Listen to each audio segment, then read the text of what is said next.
नमस्कार दोस्तों, देखिए आज हमारे पास सैमसंग का A50 मोबाइल आया हुआ है जो बंद कंडीशन में है। ये पानी लगा हुआ मोबाइल है और कहीं पर दिखवा दिया था कस्टमर ने, लेकिन वहाँ से हुआ नहीं। ऐसा बोल के वापस किया है कि इसकी पावर IC ख़राब है। तो चलिए हम ओपन करके देखते हैं ये हमारे पास होता है या नहीं।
देखिए दोस्तों, CPU के ऊपर वाली जो शील्ड रहती है वो इधर की निकली हुई है और इधर की साइड देख लेते हैं। देखिए यहाँ पर भी जो पावर IC के ऊपर जो पत्ती लगी हुई रहती है शील्ड, वो भी निकली हुई है। मतलब पहले काम हुआ है। तो चलिए हम इसमें कुल टेस्टिंग से चेक करते हैं।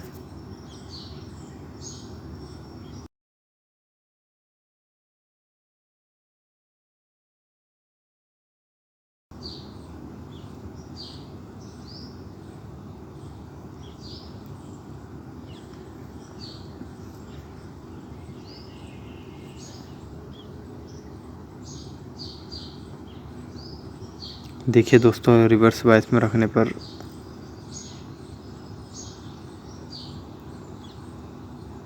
558 के लगभग रीडिंग आ रही है, जो कि सही है। फॉरवर्ड साइज में चेक करेंगे तो कुछ नहीं आ रहा है, मतलब ये भी सही है।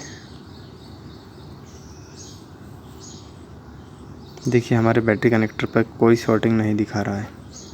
अब हम एक बार VPH लाइन में चेक कर लेते हैं।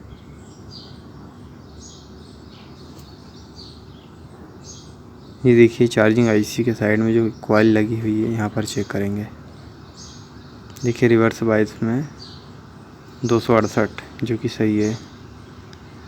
अब एक बार फॉरवर्ड बायस में चेक कर लेते हैं।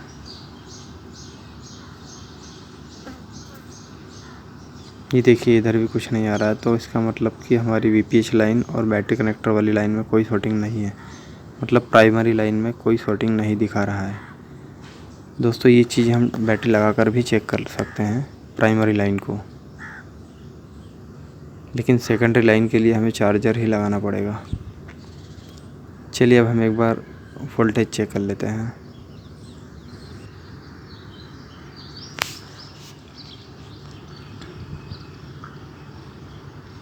देखिए हमें चार्जर लगाना है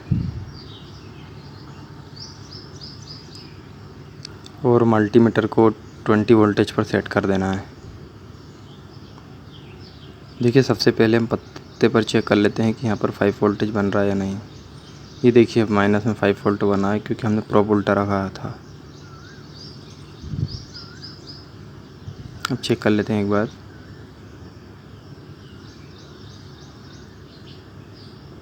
ये देखिए मतलब कि हमारा चार्जिंग कनेक्टर और पत्ता दोनों सही है। यहाँ तक 5 वोल्टेज आ रहा है। दोस्तों यदि हमारा पत्ता भी ख़राब हो जाए कभी, तो हम ऐसा यहाँ पर जंपर कर सकते हैं, क्योंकि इसके एक तरफ माइनस रहता है और एक तरफ प्लस रहता है।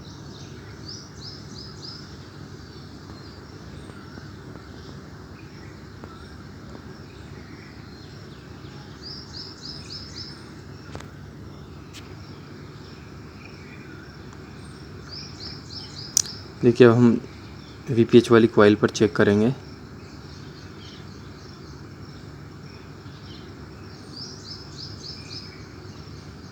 चलिए कोई बात नहीं, हम पावर IC के पास चेक कर लेते हैं।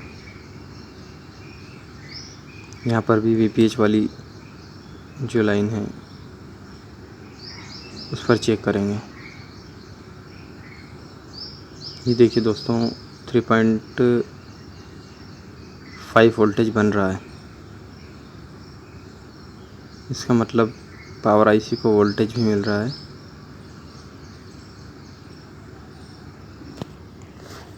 देखिए दोस्तों सभी कैपेसिटर पर 3.5 वोल्टेज आ रहा है।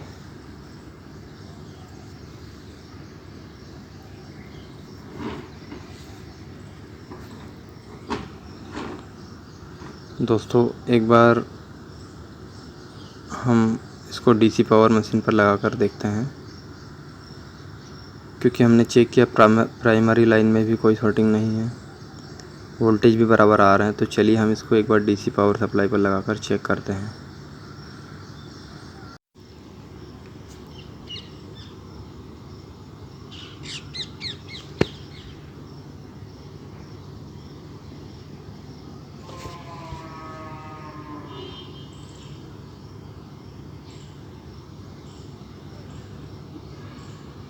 देखिए दोस्तों इसको कनेक्ट कर लिया है DC पावर सप्लाई पर।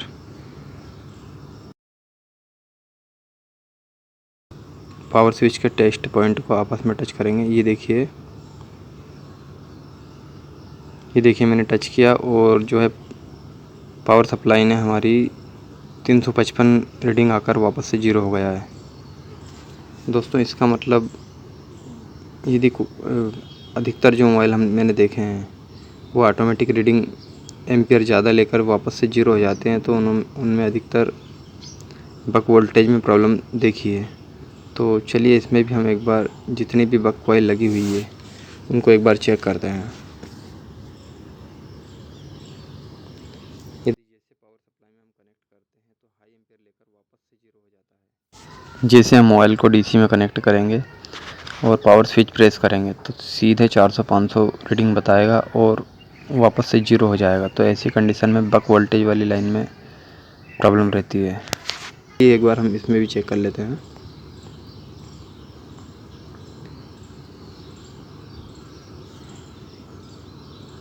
देखिए इसमें जितनी भी कॉइल लगी है हम एक एक करके चेक करेंगे।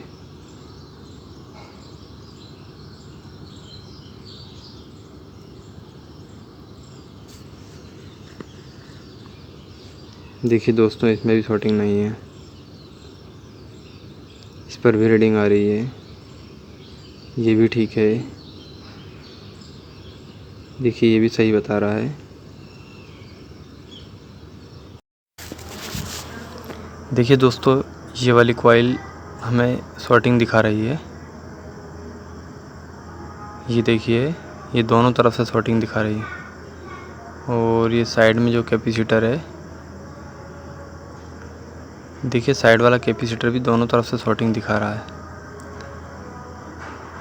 ये देखिए दोस्तों पास से दिखा देता हूँ। ये देखिए ये कॉइल और ये जो कैपेसिटर है ये दोनों शॉर्टिंग दिखा रहा है।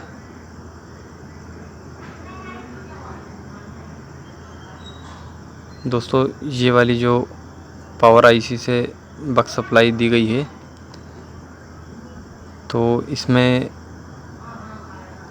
वोल्टेज कम रहता है, एम्पियर ज़्यादा रहता है। देखिए दोस्तों अब हम इसको ये जो कॉइल वाली लाइन जो शॉर्ट बता रही है इस कॉइल को हम मोबाइल से अलग निकालेंगे। उसके बाद हम देखेंगे कि पावर IC की तरफ शॉर्टिंग है या उसके आगे वाली लाइन में शॉर्टिंग है। तो चलिए एक बार ये कॉइल को हम निकाल लेते हैं। दोस्तों कॉइल को अलग निकालने से जो हमारी वोल्टेज और एम्पियर वाली लाइन है वो दो हिस्से में हो जाएगी, एक पावर IC की तरफ और दूसरा जो उसके आगे जहाँ पर कंपोनेंट में सप्लाई दी गई है कंपोनेंट और IC में, तो दो हिस्सों में हो जाएगी। इससे हमें पता चल जाएगा कि पावर IC की तरफ शॉर्टिंग है या आगे वाले हिस्से में शॉर्टिंग है। यदि आगे वाले हिस्से में शॉर्टिंग है तो जो भी कंपोनेंट लगे हैं और जो भी IC लगी है हम उनको चेक करेंगे। यदि पावर IC की तरफ शॉर्टिंग दिखाएगा तो हम पावर IC को चेंज करेंगे।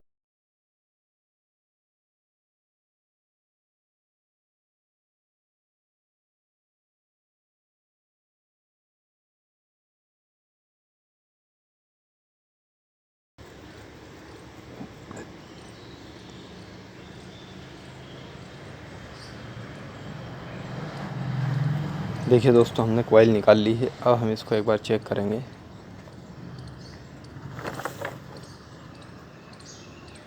कि कॉइल की किस तरफ की साइड शॉर्टिंग दिखा रहा है।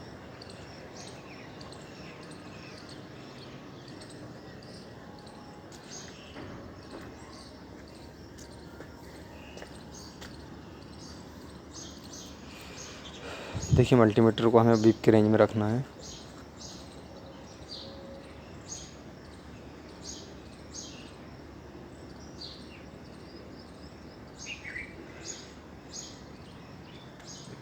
देखिए दोस्तों, हमें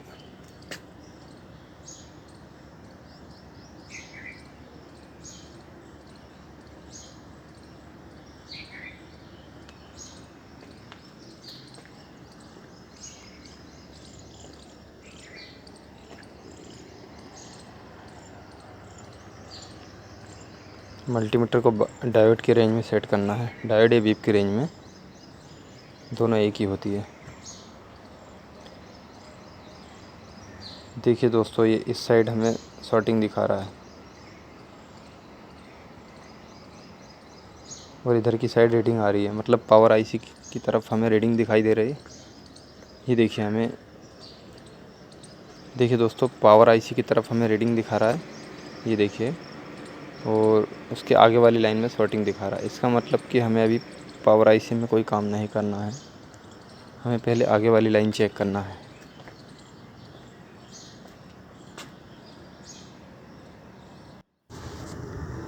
दोस्तों, ये मोबाइल जो है पानी लगा हुआ है, लेकिन कहीं ऐसा दिखा नहीं जहाँ पे कंपोनेंट वाटर डैमेज हो या फिर ख़राब हो गए हों। लेकिन ये जो कैमरा है बैक कैमरा, इसके साइड में कुछ कैपेसिटर लगे हुए हैं और एलडीओ लगे हुए हैं। देखिए यहाँ पर, तो ये कुछ ज़्यादा ही वाटर डैमेज लग रहे हैं। तो सबसे पहले हम इनको एक बार चेक करेंगे।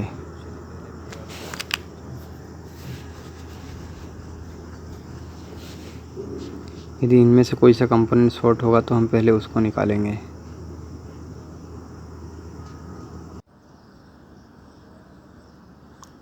ये देखिए दोस्तों, यहाँ पर पानी, जितने भी कैपेसिटर यहाँ पर पानी ज़्यादा लगा हुआ है। तो हम ये कैपेसिटर को चेक करेंगे, सभी को एक एक कर।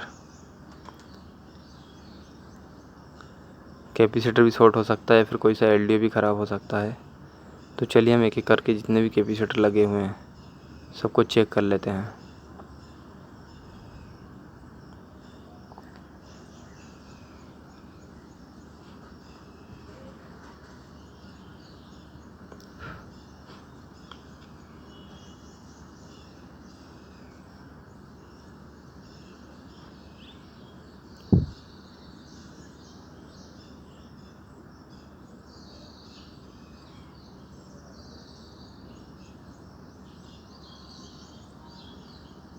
ये देखिए, दोनों भी सही दिखा रहा है।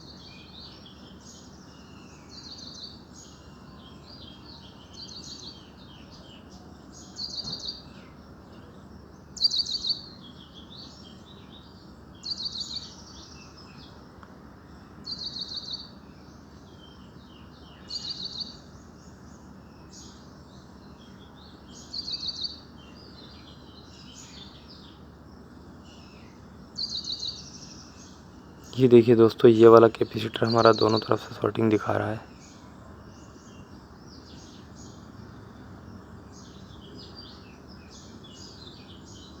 देखिए, एक बार पास से दिखा देता हूँ।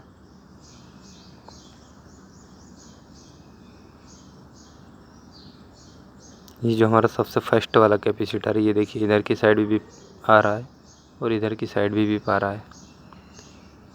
तो दोस्तों, हो सकता है ये वही वाली लाइन हो जो हमारी बक वोल्टेज वाली है। तो चलिए एक बार कैपेसिटर को हम निकालते हैं, उसके बाद फिर चेक करते हैं।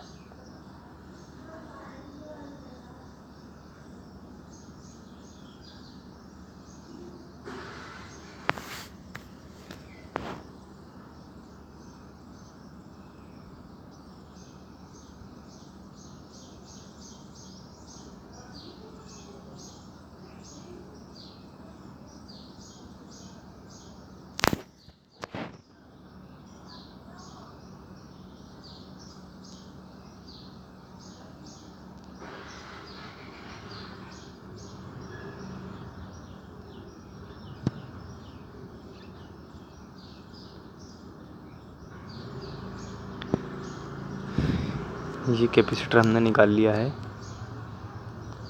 अब हम एक बार वापस से चेक करते हैं हमारे मोबाइल में शॉर्टिंग है या हट गई है। देखिए दोस्तों, अभी भी शॉर्टिंग दिखा रहा है।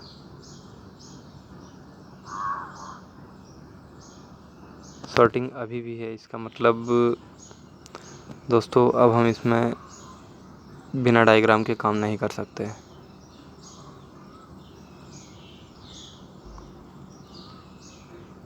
क्योंकि अब ये जो शॉर्टिंग वाली लाइन है ये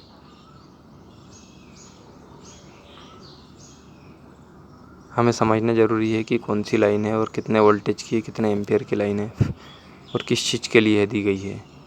अब हम इसको जब तक नहीं समझेंगे तब तक हम काम नहीं कर पाएंगे।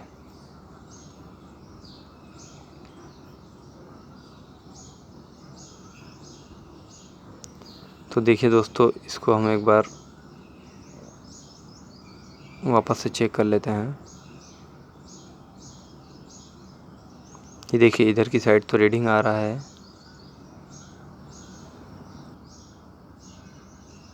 और ये देखिए इधर की साइड बिप आ रहा है।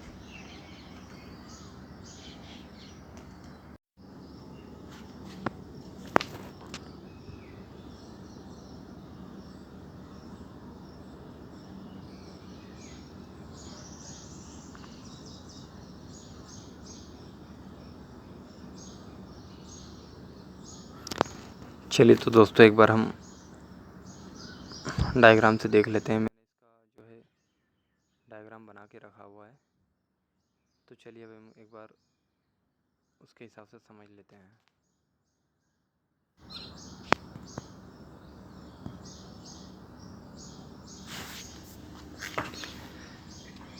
देखिए दोस्तों, ये जो हमारी पावर आईसी है ये U5000 ये हमने बना के रखी हुई है।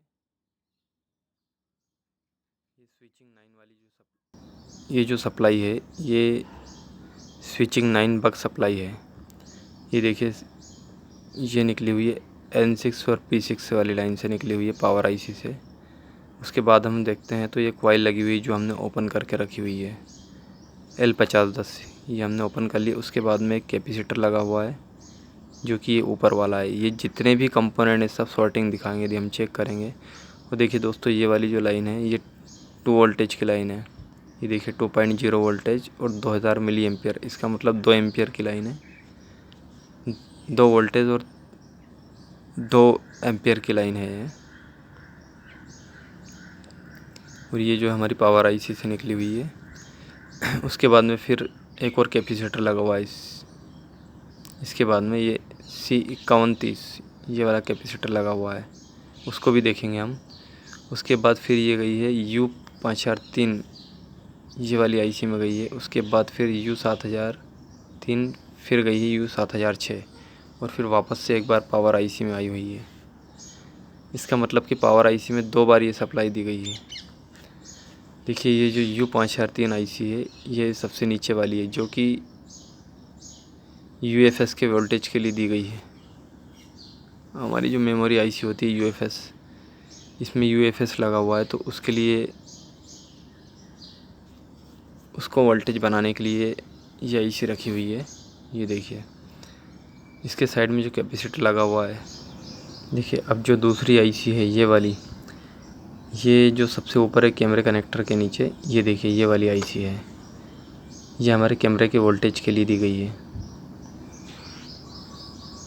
और ये वाली जो तीसरे नंबर की है ये हमने जो अभी कैपेसिटर निकाला है उसके साइड में लगी हुई है जो कि LDO सप्लाई LDO है, वो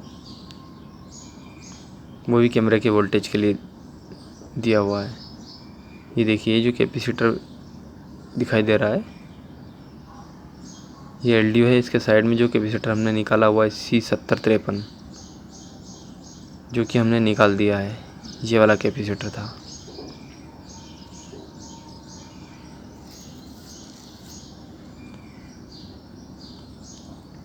इसके बाद में वापस से ये गई हुई है हमारी पावर आईसी में LDO सप्लाई बनाने के लिए। और पावर आईसी के पास में 2 कैपेसिटर लगे हुए हैं C5095 और C5096। तो देखिए दोस्तों, ये वाली जो हमारी सप्लाई है 4 जगह दी गई हुई है।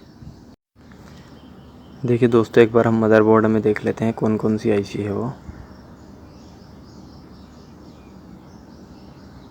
देखिए ये तो हमारी पावर आईसी है, उसके साइड में जो कॉइल लगी हुई है उसको हमने निकाल रखा है। इसके दोनों तरफ भी पा रहा था, हमने निकाल कर देखा इसको, तो इसके जो आगे वाली लाइन है उसमें शॉर्टिंग दिखा रहा है। उसके बाद में ये वाली आईसी है जो कि यूएफएस के वोल्टेज के लिए रखी हुई है। इसके पास में जो कैपेसिटर लगा हुआ है वो भी शॉर्ट है। जितनी भी आईसी हैं सबके पास में फिल्ट्रेशन के लिए एक एक कैपेसिटर दिए हुए हैं। तो ये देखिए आईसी और ये कैपेसिटर दोनों यदि हम चेक करेंगे तो शॉर्ट दिखाएगा ये भी। उसके बाद में ये एक चीज़ छोटी वाली आईसी है, ये कैमरे के वोल्टेज की रखी हुई है, इसमें भी एक कैपेसिटर दिया हुआ है तो वो भी शॉर्टिंग दिखाएगा हमें। और इसके बाद में ये हमारा एलडी है, ये भी कैमरे वोल्टेज के लिए दिया गया है। इसके पास का जो कैपेसिटर है वो हमने पहले ही निकाल लिया है। उसके बाद में फिर वापस से पावर आईसी में वो सप्लाई दी गई है एलडी वोल्टेज बनाने के लिए। देखिए दोस्तों, अब हम इसमें रोजिन पेस्ट लगाएंगे, क्योंकि हम सभी आईसी निकाल कर तो नहीं दे सकते एक एक कि कौन सी आईसी शॉर्ट है। यदि हम सभी निकाल कर देखेंगे तो बहुत टाइम चला जाएगा, इसलिए हम इस पर रोजिन पेस्ट लगाएंगे और हमें पता चल गया है कि वो कितने वोल्टेज और कितने एम्पियर वाली लाइन है। ये 2 वोल्टेज और 2 एम्पियर वाली लाइन है, तो हम इसमें 2 वोल्टेज और 2 एम्पियर देंगे, तो उससे हो सकता है जो भी कंपोनेंट शॉर्ट है उसका हमें पता चल सकता है। पहले तो हम चारों आईसीओ में रोजिन पेस्ट लगा लेते हैं।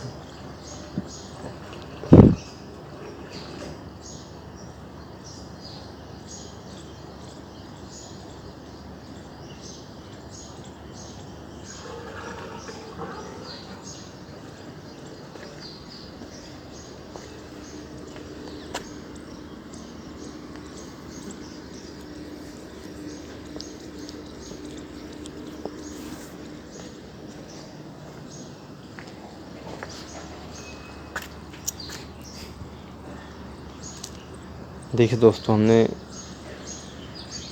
अच्छे से रोजिन पेस्ट लगा लिया है।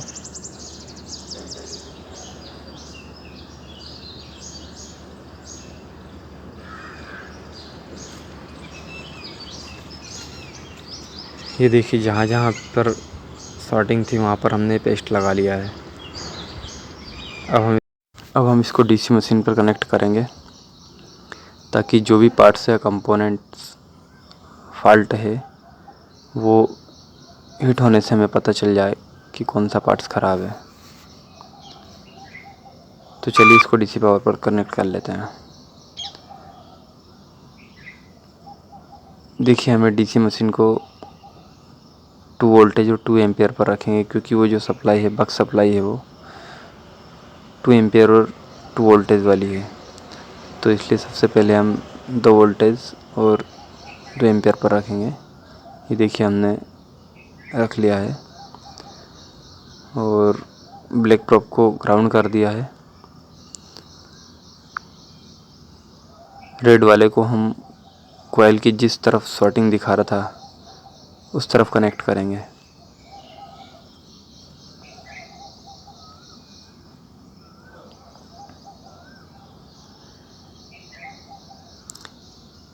ये देखिए हमने ट्यूज़र की सहायता से इसको कनेक्ट किया।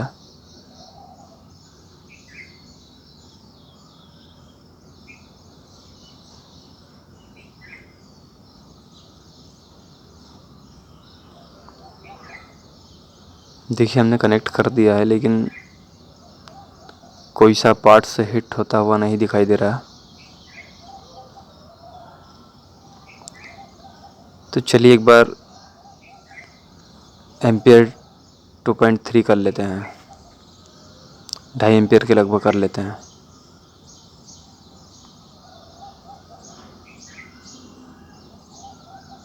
देखिए मैं एम्पियर को 2.3 पे कर देता हूँ। अब हम चेक करेंगे।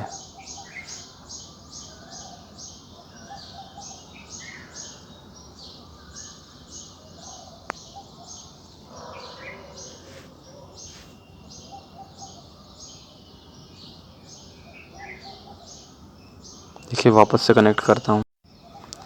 देखिए दोस्तों, कॉइल की जिस तरफ से बीप की आवाज़ आ रही थी 0 ohms के साथ, उस साइड हमें ये ट्वीज़र से कनेक्ट करना है। ये देखिए मैं वापस से कर रहा हूँ और ये देखिए एक कैपेसिटर हिट हुआ है। चलिए मैं आपको दिखा देता हूँ।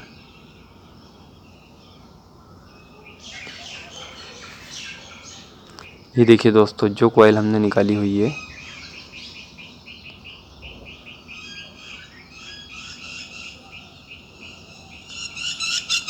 ये देखिए जो कॉइल हमने निकाली हुई है उसके जस्ट ऊपर वाला, उसके ऊपर का रोजिन पिघल गया है। ये देखिए, इसका मतलब ये वाला कैपेसिटर हमारा शॉर्ट है।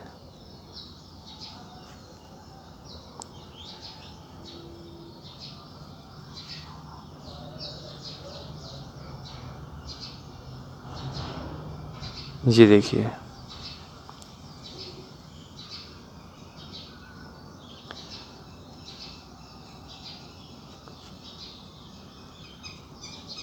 तो चलिए एक बार इसको हम निकाल लेते हैं।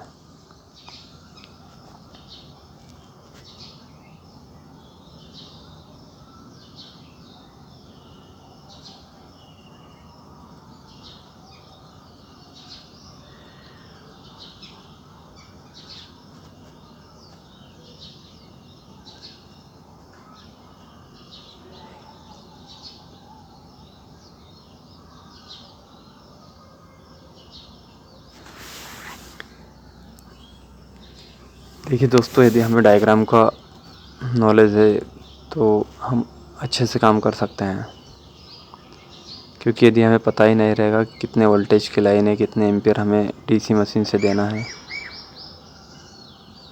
तो एक अंदाजे से काम होता है। कहीं भी कोई सी आईसी निकाल दिया और कस्टमर को वापस दे दिया। यदि मोबाइल होने लायक रहता है तो वो नहीं होता है वो।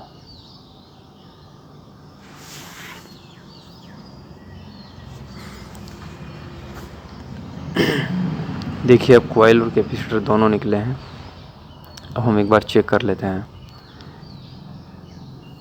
कि हमारी जो शॉर्टिंग थी वो हटी या नहीं। कॉइल की एक तरफ जो 0 ohms के साथ बीप आ रही थी, अब चेक करते हैं रीडिंग आता है या नहीं।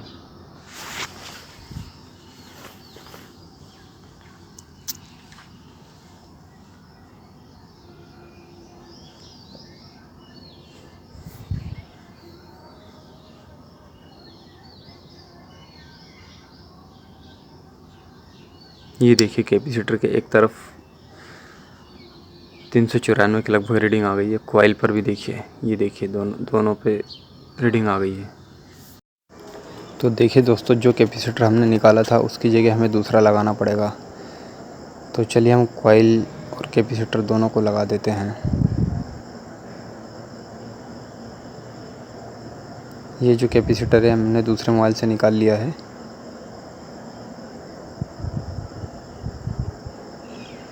यदि हमारे पास तो सेकेंडरी लाइन में कैपेसिटर यदि हमने निकाला है तो उसमें लगाना ज़रूरी होता है।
तो चलिए हमने कॉइल और कैपेसिटर दोनों लगा लिया है।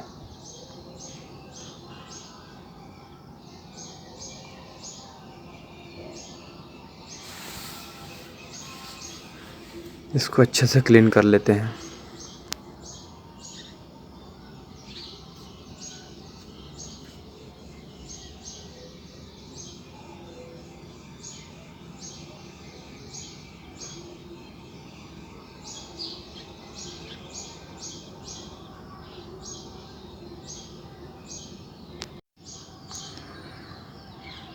अब हम मोबाइल को फिटिंग करके एक बार चेक करते हैं हमारा मोबाइल ऑन होता है या नहीं।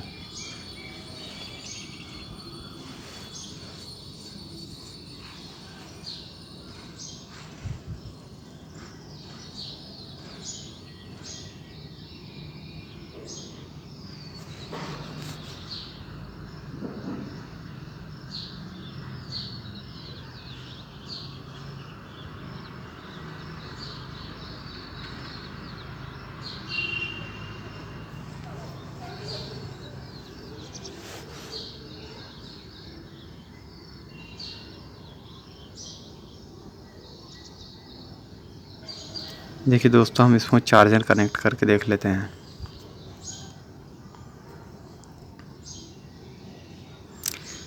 ये देखिए दोस्तों, मोबाइल हमारा ऑन हो गया है। चार्जिंग का लोगो आ चुका है। ये देखिए,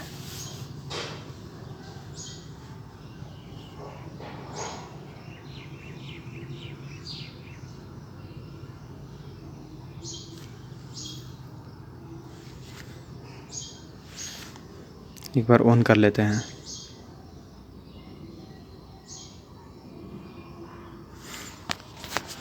देखिए दोस्तों, मोबाइल ऑन भी हो गया है।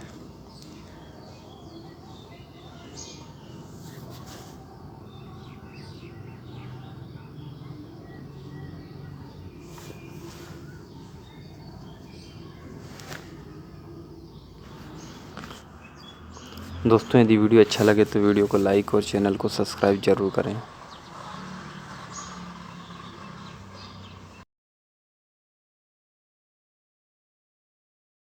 कि अब मैं कंपोनेंट और स्कीमेटिक डायग्राम के ऊपर वीडियो लाऊंगा कि स्कीमेटिक डायग्राम को कैसे समझते हैं और कंपोनेंट कैसे काम करते हैं। तो हमारे चैनल को सब्सक्राइब ज़रूर करिए। चलिए मिलते हैं अगली वीडियो में।